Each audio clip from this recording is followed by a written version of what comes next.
Hello viewers, so today in this video I will give you the solved question answers of MEG15 means comparative literature, theory and practice. If you have any kind of assignment, just write down the question papers in the comment box. I will definitely try to make video on them. So these are the questions of comparative literature. Let's see the answers. The first question is, how does the study of comparative literature affect our understanding of world literature? Answer: the study of comparative literature plays a significant role in enhancing our understanding of world literature by offering valuable perspectives, insights, and connections across diverse cultures, languages, and literary traditions.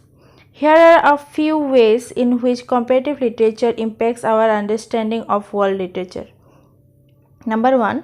Cross-cultural analysis. Comparative literature allows for the examination of literary works from different cultures, enabling us to identify common themes, ideas, and motifs that transcend national boundaries. By studying and comparing texts from various countries, we can identify universal human experiences, address cultural differences, and gain a deeper understanding of the shared aspects of human existence. Number 2. Cultural exchange and dialogue. Comparative literature encourages the exchange of ideas and fosters dialogue between different literary traditions. It allows readers to engage with multiple perspectives, worldviews, and ways of storytelling, promoting cultural exchange and mutual understanding. Through comparative analysis, we can challenge ethnocentrism, broaden our horizons, and develop a more inclusive understanding of world literature. Number 3. Linguistic exploration. Comparative literature involves the study of literary works in different languages, highlighting the unique characteristics of each language and its impact on literature. It enables scholars to explore the nuances, translation challenges, and cultural implications of literary text across languages. By understanding the linguistic aspects of literature, we gain insights into the power of language and its role in shaping literary expression. Number 4. Historical and contextual analysis. Comparative literature allows us to contextualize literary works within their historical and social settings. By examining literature from different time periods and regions, we can identify the influences, responses, and transformations within and across literary traditions. This helps us understand the socio-political, cultural, and historical factors that shape literary movements and the evolution of world literature. Number 5. Critical theory and interdisciplinary approaches. Comparative literature draws from various critical theories and interdisciplinary approaches to analyze and interpret literary text. It's literary theory, philosophy, sociology, anthropology, and other disciplines to deepen our understanding of literature's social, political, and artistic dimensions.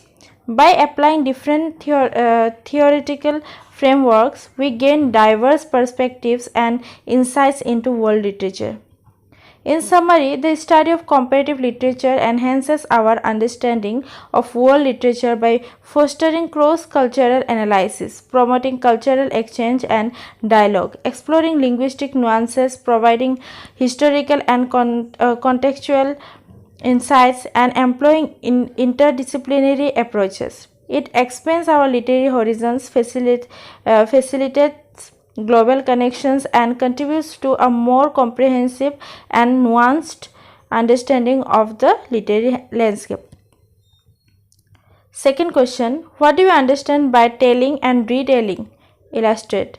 Answer. In the context of literature, telling refers to the act of narrating or recounting a story or event. It involves presenting information or events in a sequential and coherent manner, often through the perspective of a narrator or protagonist.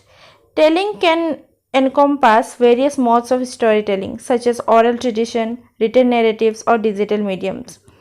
Retelling, on the other hand, refers to the act of presenting a story or event in a different or modified way from its original form. It involves reimagining, reinterpreting, or restructuring an existing narrative, often with the intention of providing a fresh perspective, exploring new themes, or engaging with different audiences. To illustrate this concept, let's consider the example of William Shakespeare's play Romeo and Juliet. Number 1. Telling. William Shakespeare's play Romeo and Juliet is a classic example of telling. The play follows a linear narrative structure and presents the tragic tale of two young lovers from feuding families in Verona. It engages the audience through dialogue, monologues, and soliloquies, offering a poignant exploration of love, faith, and society. Number 2. Retelling. Many authors, filmmakers, and artists have taken inspiration from Romeo and Juliet and created retelling that reimagine the story in different contexts or from alternative perspectives. One such example is the film West Side Story, directed by Robert Wise and Jerome Robbins. West Side Story transports the narrative of Romeo and Juliet to 20th century New York City, replacing the feuding families with rival ethnic gangs, the Jets and the Sharks.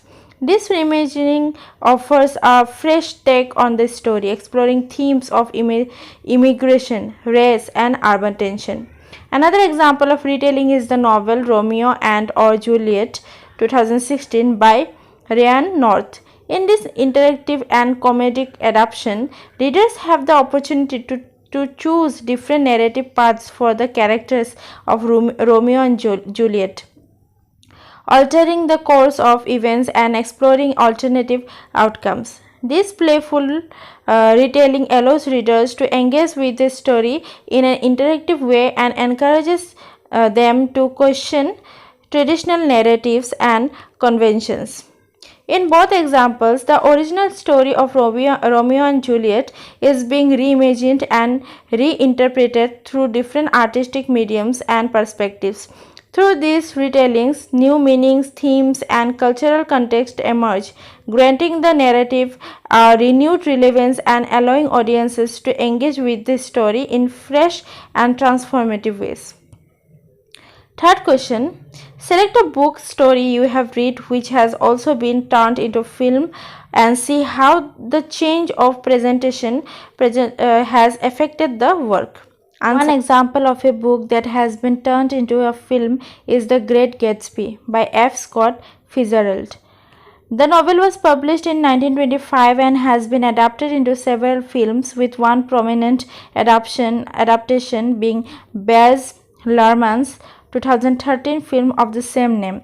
The change of presentation from the book to the film version of The Great Gatsby had both positive and negative effects on the work. Positive effects are: number 1, visual spectacle. The film adaptation capitalized on its medium's visual capabilities and showcased a jaw-dropping display of extravagant parties, opulent settings, and lush costumes. This visual spectacle enhanced the glamour and decadence portrayed in the novel, making the environment more immersive for the audience. Number 2, soundtrack. The film utilized a modern and eclectic soundtrack that aimed to resonate with contemporary audiences. This edition brought another layer of sensory experience, helping to bridge the nearly century-old novel setting with the tastes and interest of a modern audience. It also added a lively energy, enhancing the immersive experience. Negative effects are: number 1, fidelity to the source material. While the film captured the essence of the novel, it introduced some deviations from the original text. This led to some criticism from purists who felt that the film did not faithfully represent Fitzgerald's vision. For instance, certain character nuances and plot elements were altered or simplified for the sake of cinematic expediency, leading to a lack of depth in certain areas. Number 2, loss of internal narration. The novel is primarily told from the perspective of Nick Carraway, the narrator, who provides insights into the characters and their motivations. In the film, much of Nick's internal monologue is lost, as it is difficult to fully represent inner thoughts and reflections on screen. As a result, some of the novel's subtleties and complexities were diminished, potentially affecting the audience's understanding of the characters' internal struggles. Overall, while the film adaptation of The Great Gatsby brought a visual and auditory spectacle that engaged audiences, it also encountered challenges in fully capturing the depth and nuance of Fitzgerald's original work. The change of presentation undoubtedly affected the experience, highlighting the strengths and limitations of each medium. Question: what is interliterariness? Explain with relevant examples. Answer: interliterariness, sometimes referred to as intertextuality, is a literary concept that explores the relationships and interconnectedness of different texts. It revolves around the idea that every text is influenced by and influences other texts, creating a literary dialogue across time, genres, and traditions. Interliterariness can manifest in various forms, including direct references, allusions, parodies, and subversions. These connections between texts enrich the reading experience, allowing readers to make connections, draw comparisons, and uncover deeper meanings. Here are a few examples of interliterariness. Number 1, Shakespeare's Hamlet and Tom Stoppard's Rosencrantz and Guildenstern are dead. Stoppard's play serves as a companion piece to Hamlet, focusing on the minor characters Rosencrantz and Guildenstern.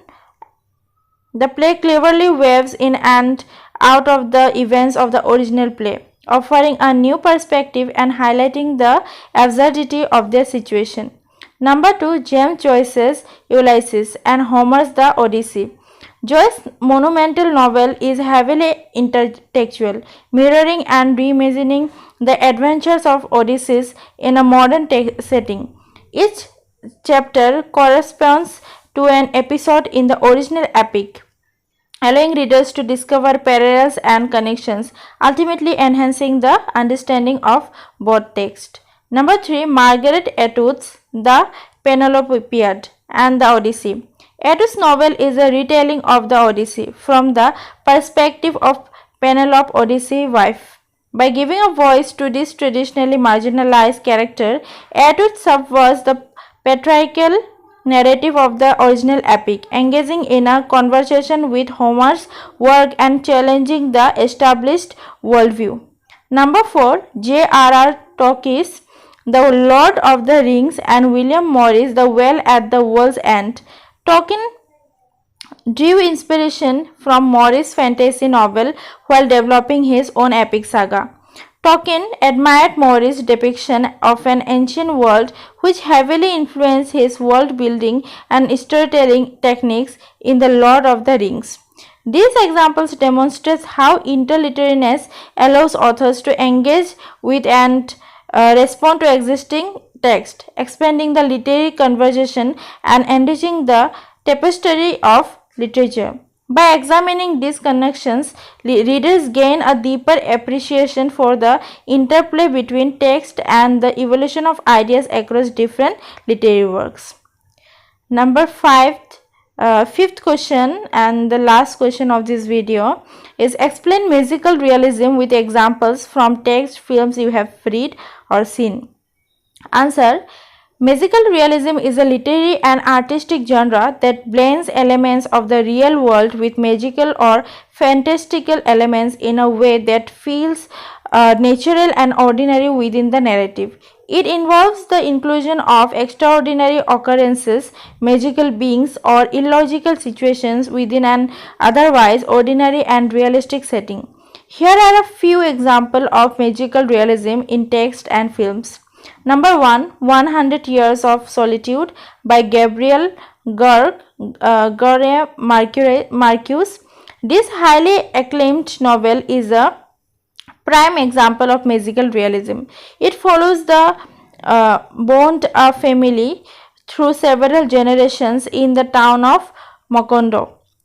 This story incorporates incredible events such as characters living for hundreds of years, raining yellow flowers, and a woman ascending to heaven while folding laundry. These magical elements are presented matter of factly, seamlessly blending with the everyday lives of the characters. Number 2, Pan's Labyrinth, directed by Guillermo del Toro. This film intervenes the real world of fascist Spain with a young girl's fantasy realm. The protagonist Ophelia encounters magical creatures in an underground labyrinth, with her experiences mirroring the brutal realities of war above. The juxtaposition of magical elements with the dark and oppressive atmosphere of the real world creates a powerful depiction of escapism and resilience. Number 3, Like Water for Chocolate by Laura Esquivel. This novel tells the story of Taita, a young woman whose emotions affect the food she prepares. As Taita cooks, her feelings infuse the dishes, impacting those who consume them. For example, her tears in the wedding cake cause guests to become overwhelmed with intense emotions. The magical realism elements enhance the novel's exploration of love, desire, and the power of food as a form of communication. Number 4, Big Fish, directed by Tim Burton. This film portrays the tall tales and fantastical stories of Edward Bloom, a charismatic storyteller. The narrative blurs the line between reality and fantasy as unbelievable stories unfold on screen. Whether it's catching a colossal fish, encountering a witch, or joining a circus, the film immerses the audience in a world where fantasy seamlessly merges with the ordinary. In all these examples, magical realism serves to enhance the storytelling, allowing writers and filmmakers to explore deeper themes, emotions, and cultural traditions. The incorporation of magical elements brings wonder and enchantment to otherwise realistic narratives, challenging our perceptions of what is possible and expanding the boundaries of storytelling. These are the question answers of comparative literature. If you like this video, please like, share, and do subscribe my channel. Thank you.